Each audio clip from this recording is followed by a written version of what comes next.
est-ce que finalement, si les partis se mettent d'accord entre eux en dehors de l'Assemblée, comme en France ou à la Chambre en Belgique, est-ce que finalement ça ne diminue pas ce regard citoyen que l'on peut aussi avoir sur le processus parlementaire, sur la vie démocratique et sur sa vitalité d'une certaine manière?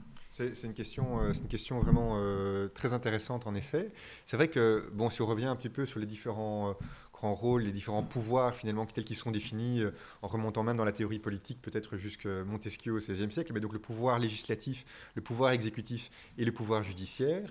Finalement, en théorie, en tout cas sur base de la Constitution, le Parlement a deux grands rôles. C'est un, contrôler l'exécutif, et ça je pense qu'il a l'occasion de le faire via notamment les séances des questions parlementaires en commission et en plénière, chaque semaine en fait, et on peut suivre ça même pour les gens intéressés sur le site de la Chambre et des différents parlements régionaux et communautaires. Et le deuxième grand rôle, en effet, c'est normalement le rôle de pouvoir législatif. Alors ce pouvoir législatif, le Parlement le partage en fait avec le gouvernement. Le Parlement finalement fait ce qu'on appelle des propositions de loi et le gouvernement, lui, des projets de loi. C'est vrai que historiquement et certainement ces dernières décennies, on a vu la part de textes législatifs provenant du gouvernement prendre une part de plus en plus importante par rapport à ce que le Parlement, lui, peut faire.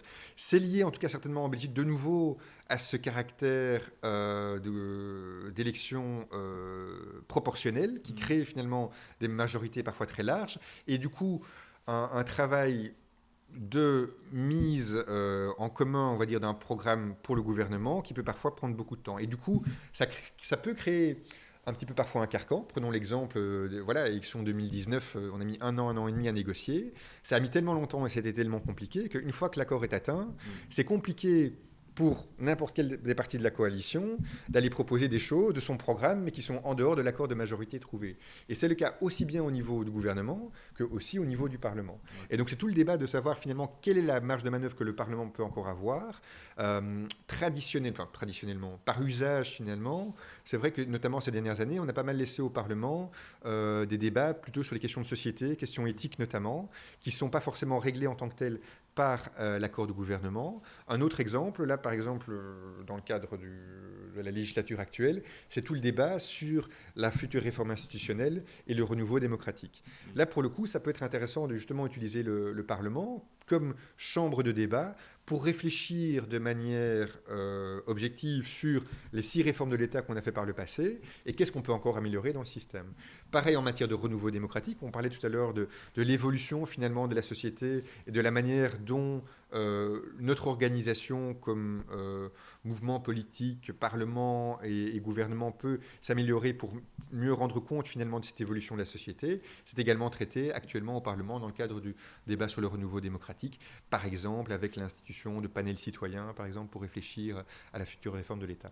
Alors, on a une question, peut-être pour revenir un petit peu en arrière, sur cette notion de checks and balances. Mhm, Si tu pouvais peut-être expliquer un peu plus en détail de quoi il s'agit. mhm. Euh, et il y a d'autres questions qui suivent, mais peut-être d'abord commencer par cela. Oui, tout à fait. Ben, je dirais que de manière générale, c'est vrai que tout pouvoir a besoin d'un contre-pouvoir. Et donc ça se passe vraiment à tous les niveaux. On parlait des 3 grands pouvoirs, législatif, exécutif et judiciaire. Finalement, la manière dont ils ont été pensés au XVIIe siècle veillait justement à ce que un des pouvoirs ne prenne pas la mainmise complète sur les deux autres. Et donc, par exemple, le pouvoir judiciaire aujourd'hui contrôle, par exemple, la constitutionnalité des lois.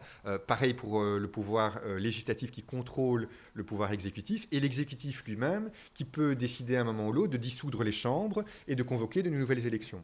Voici en tout cas à l'échelle des 3 pouvoirs un exemple concret de check and balances.